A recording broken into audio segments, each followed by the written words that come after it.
वो तपस्विनी थी।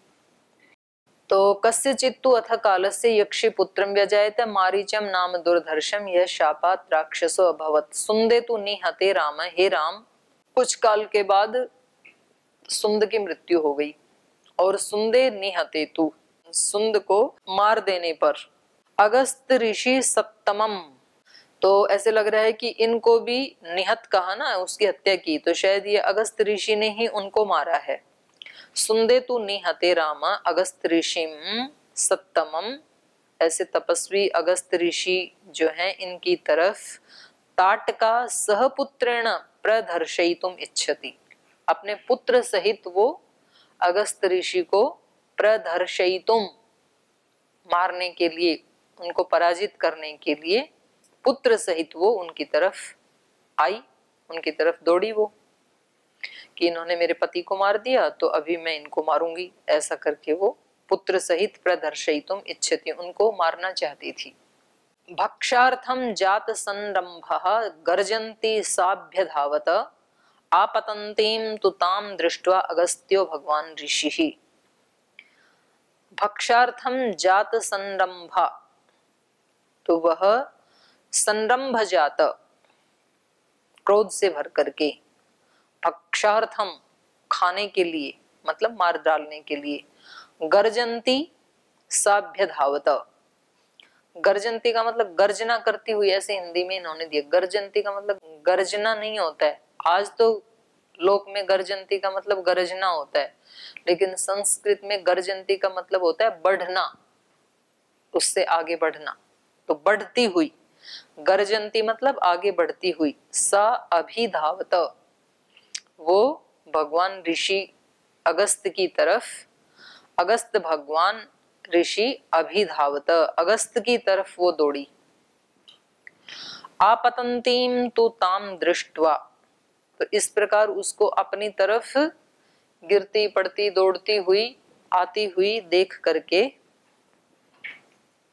भगवान अगस्त ऋषि जो हैं उन्होंने पहले तो उनके बच्चे को कहा राक्षसत्वं भजस्व इति मारीचम व्याजहारसः, तो उन्होंने कहा कि मारीच तुम राक्षसत्वं भजस्व, तुम राक्षसत्व को प्राप्त हो जाओ, क्योंकि तुम भी अपनी माँ का राक्षसी भाव का समर्थन कर रहे हो।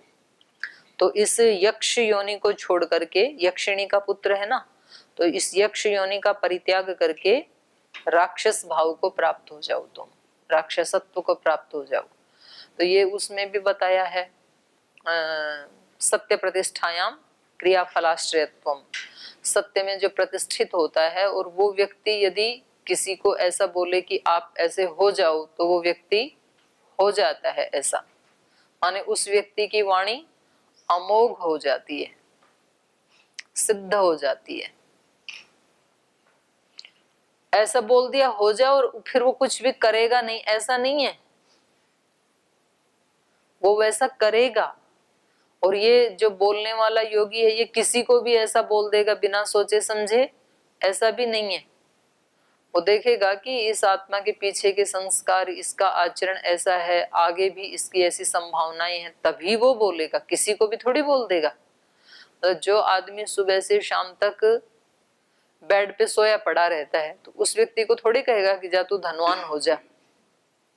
धनवान होगा कैसे? जो अत्यंत पुरुषार्थी है उसको ही कहेगा, और फिर वो व्यक्ति भी उस व्यक्ति की भावनाओं की कद्र करते हुए वैसा पुरुषार्थ करेगा। मतलब कोई गुरुजन या माता पिता उस विद्यार्थी को ही तो यूं कहेंगे कि आप भगवान करे आप बहुत बड़े विद्वान बने, तो किसको कहेंगे? जो पहले पढ़ाई कर रहा है, पुरुषार्थी है, मेहनती है, उसी को तो कहेंगे।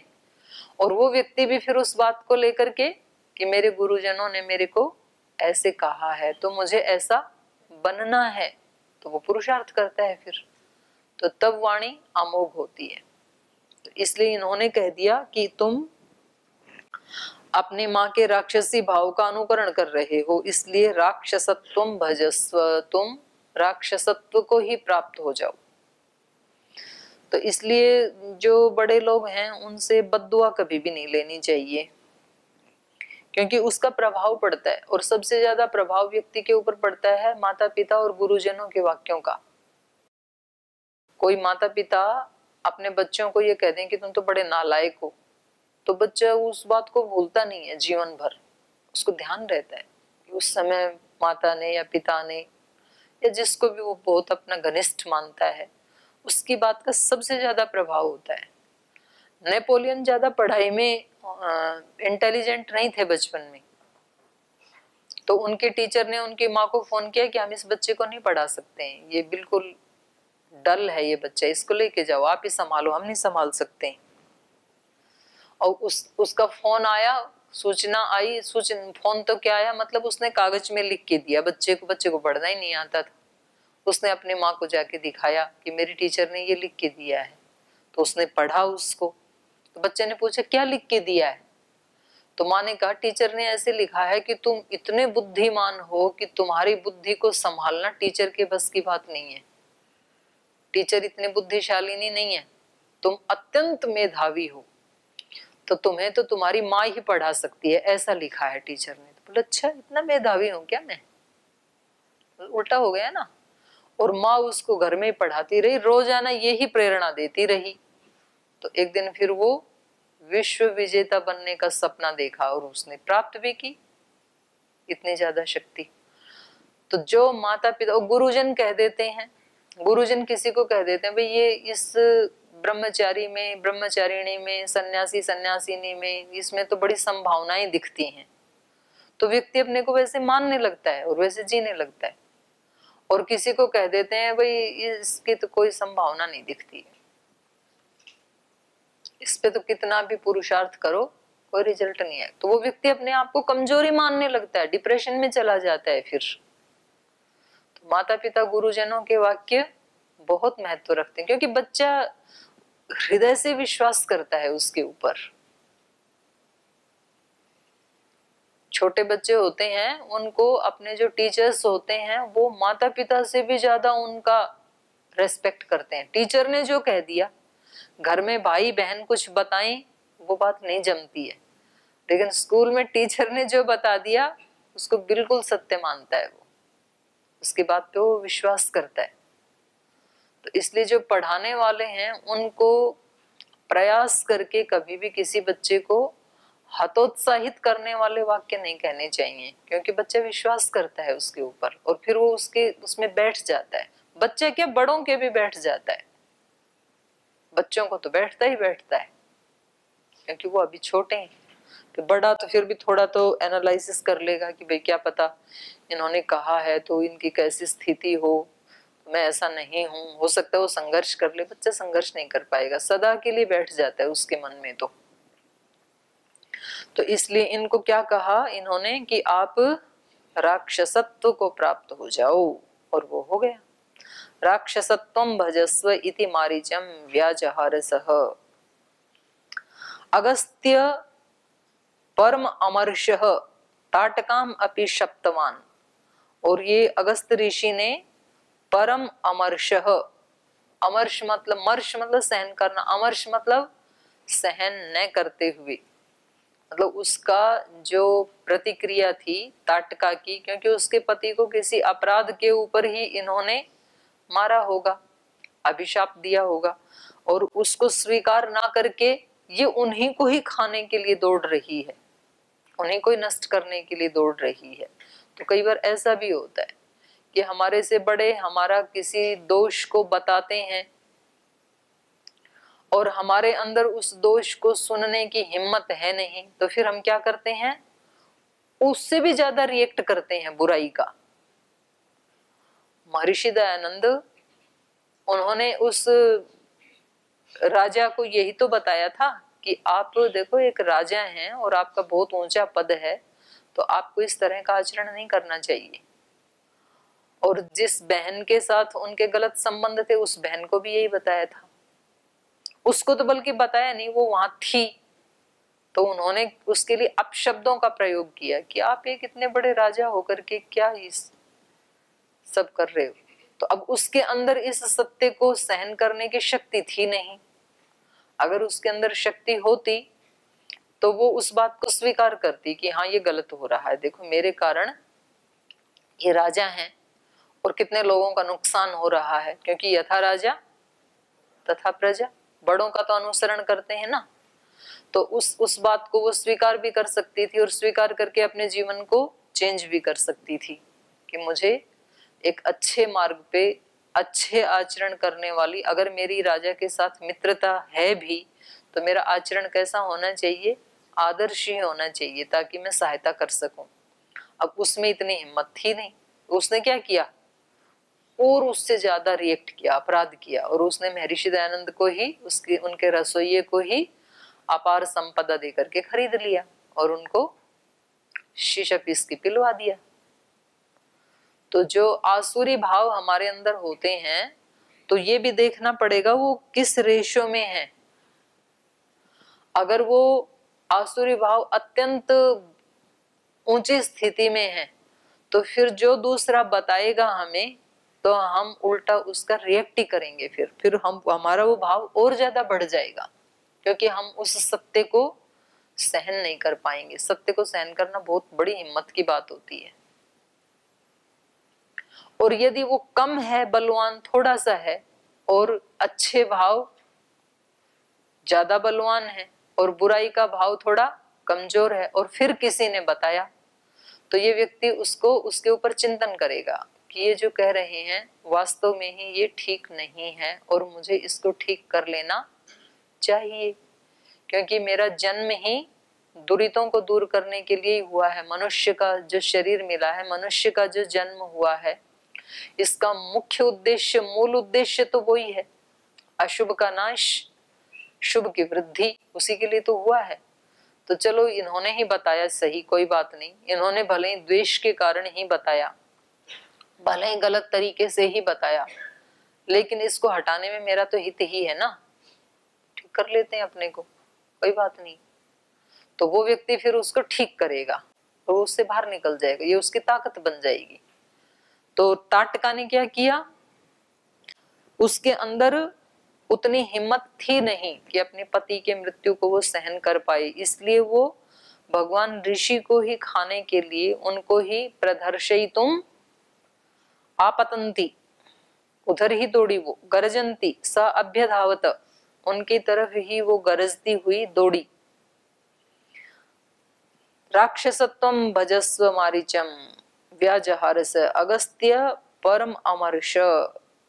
तो जब उसका ऐसा रिएक्शन देखा तो फिर अगस्त ऋषि भी उसको सहन न करते हुए ताटकाम अपि शप्तवान, ताटका को भी उन्होंने शाप दे दिया कि आप इतना ज्यादा रिएक्ट कर रहे हो तो आप भी यक्षिणी से राक्षसी बन जाओ।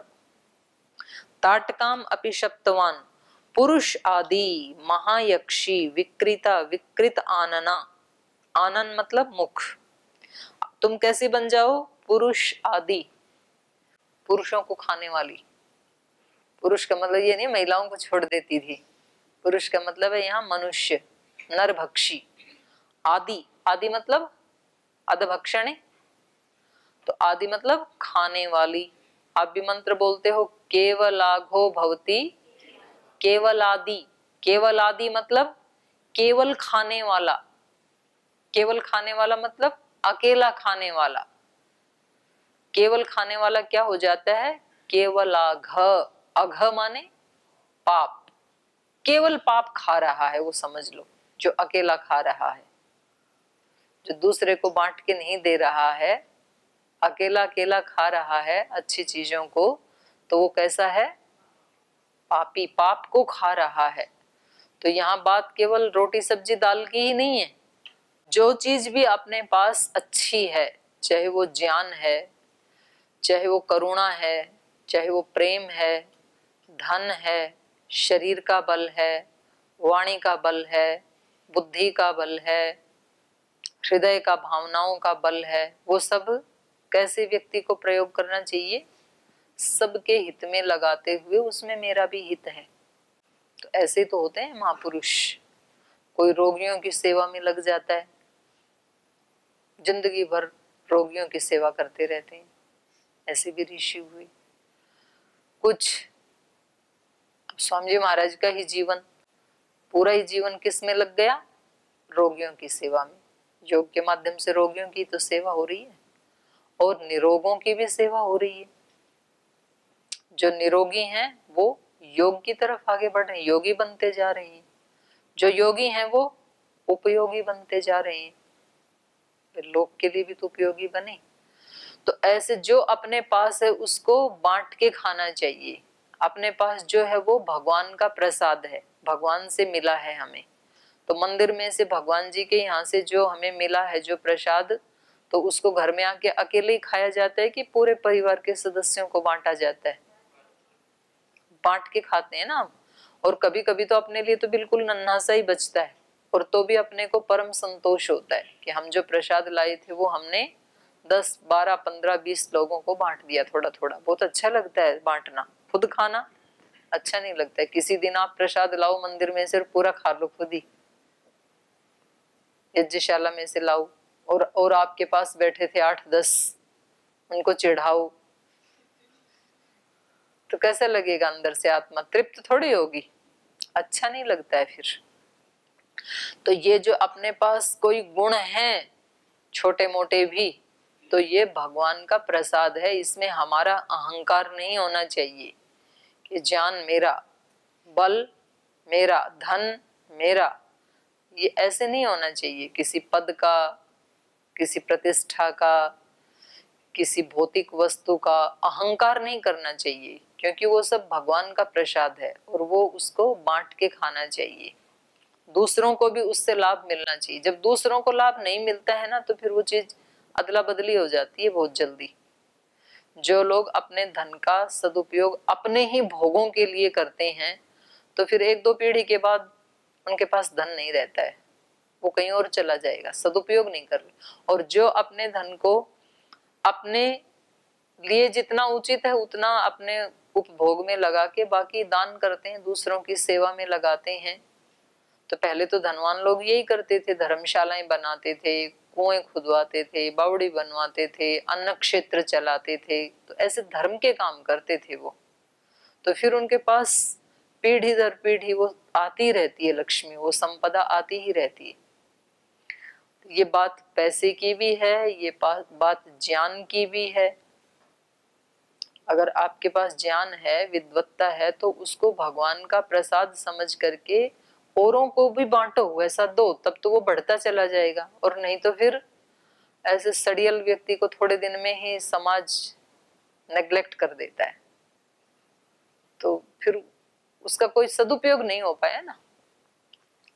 धन का, बल का, कितना भी बलवान है कोई व्यक्ति और हमेशा दूसरों को सताने में ही उसका प्रयोग करता है, तो कभी ना कभी पुलिस पकड़ लेगी, गोली मार देगी, एनकाउंटर हो जाएगा। और जो सेवा में लगाता है बल को, तो भले ही जैसे मदर टेरेसा तो विदेश में पैदा हुई, उसको कोई ऐसे संस्कार तो नहीं मिले, लेकिन जो भी उसके पास थोड़ी बहुत सामर्थ्य थी तो वो किस में लगाई उसने? रोगियों की सेवा में, कोढ़ियों की सेवा में, तो फिर उससे सुयश मिलता है। तो यहाँ पर भी ये जो आदि शब्द आया, इससे मेरे को इतनी बातें याद आई। केवलाघो भवति केवलादि, तो आदि का मतलब होता है खाने वाला, अधभक्षणी। तो पुरुष आदि मतलब पुरुष को खाने वाला। तो अगस्त ऋषि ने क्या कहा कि तुम क्या बन जाओ? पुरुष आदि, पुरुष को खाने वाली, नरभक्षी, नरभक्षी राक्षसी बन जाओ। और दूसरा आध्यात्म में अर्थ क्या हो जाएगा? पुरुष का मतलब आत्मा, और आत्मा की जो शक्तियां उन्हीं को खाने वाली, वही आत्महत्या है वास्तव में। आत्मा के गुणों के अनुरूप जब हम जीवन नहीं जीते हैं, मन इंद्रियों के जो विषय हैं उनके अनुरूप जब जीवन जीते हैं, तो यही वास्तव में आत्महत्या है। जो शरीर को मार देते हैं वो तो शरीर हत्या है, आत्महत्या नहीं। आत्मा तो मरती नहीं है। आत्मा के गुणों का आदर न करना, यही आत्महत्या है। तो यह अध्यात्म में अर्थ हो जाएगा कि आप अपनी आत्मा के गुणों के अनुसार न जीने वाली ऐसी बन जाओ तुम, पुरुष आदि। पुरुष आदि महायक्षी, हे महायक्षिनी, आप महान यक्षिणी हैं, लेकिन पुरुष आदि बन जाओ। और कैसे बन जाओ? विकृत आनना विकृता, विकृत मुख वाली विकृत हो जाओ, विकृत शरीर वाली बन जाओ। इदम रूपम विहाय, इस अपने महायक्षी रूप को छोड़ करके, महायक्षी इदम रूपम विहाय, महायक्षिणी के इस रूप को छोड़ करके, आशु दारुणम रूपम अस्तुते, आशु शीघ्र ही तुम्हारा रूप कैसा हो जाए? दारुणम रूपम ते अस्तु, बहुत भयानक रूप बन जाए तुम्हारा, सुखकारी रूप ना रहे, बहुत भयंकर रूप तुम्हारा हो जाए, ऐसा उसको शाप दे दिया। सैसा शाप कृतामर्षा ताटका क्रोध मूर्छिता देशम उत्सादयन्तेनम अगस्त्याचरितं शुभम एनाम राघव दुर्वृत्तां यक्षिं परम दारुणां गो ब्राह्मण हितार्थाय जहि दुष्ट पराक्रमां नह्येनां शाप संस्पृष्टां कश्चित् उत्सहते पुमान् निहन्तुं त्रिषु लोकेषु त्वामृते रघुनन्दन नहि ते स्त्रीवधकृते घृणा कार्या नरोत्तम चातुर्वर्ण हितार्थं हि कर्तव्यं राजसूनुना नृशंसम् अनृशंसं वा प्रजा रक्षण कारणात् पातकं वसदोषं वा कर्तव्यं रक्षता सदा। सा एषा शापकृता अमर्षा ताटका क्रोध मूर्छिता, तो जब इन्होंने उसको शाप दिया तो सा एषा वह यह है, शाप कृता ताटका अमर्षा, तो शाप मिल जाने पर ये ताटका कैसी हो गई? अमर्षा, उसको सहन न करती हुई। क्रोध मूर्छिता, क्रोध से मानो पागल हो गई, मूर्छित हो गई, बहुत अत्यंत क्रोधित हो गई। तो ये भी मतलब कमजोर आत्मा की ही निशानी है। जब बड़े हमें शाप नहीं देते हैं, डांटते हैं, तो डांटते हैं तो हमारा क्रोध और ज्यादा बढ़ जाता है। जब वो हमें कुछ ऐसे शब्द बोलते हैं तीखे कड़वे खट्टे, तो हम शापकृता होके क्या हो जाते हैं? अमर्षा, उसको सह नहीं पाते हैं।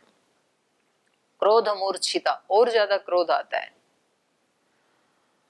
और यदि बल होगा तो फिर और ज्यादा क्रोधित नहीं होंगे, उसको सह लेंगे। फिर समझदार तो चुप ही रहता, मूर्ख शोर मच जाता।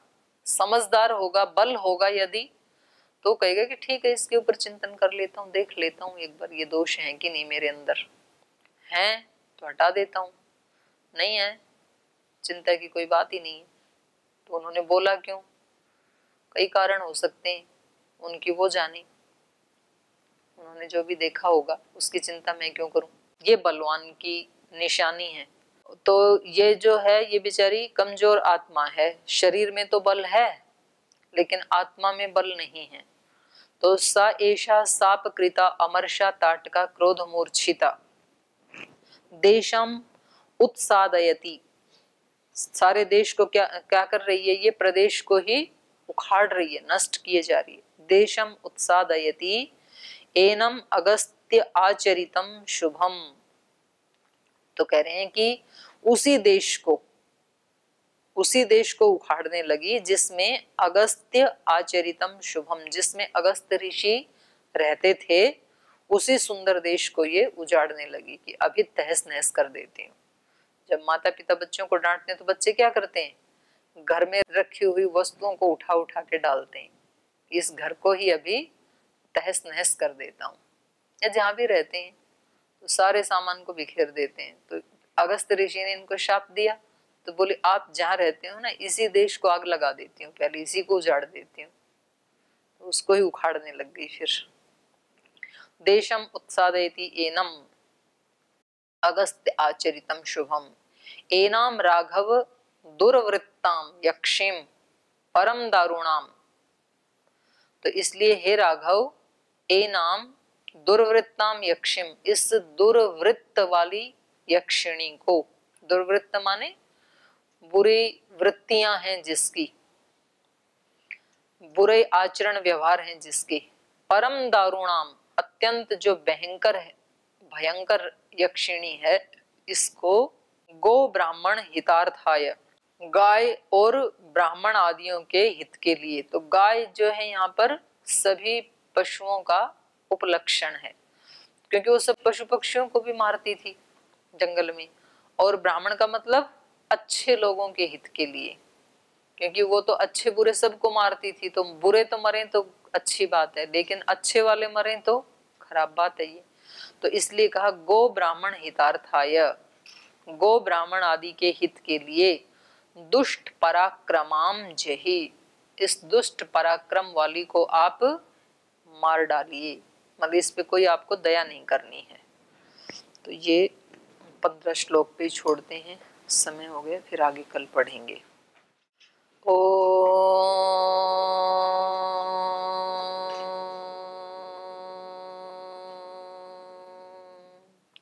शांति शांति शांति।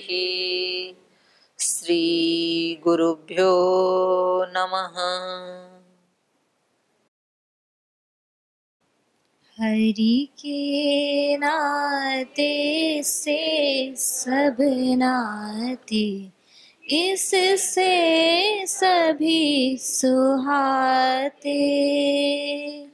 हरि के नाते से सब नाते, इससे सभी सुहाते।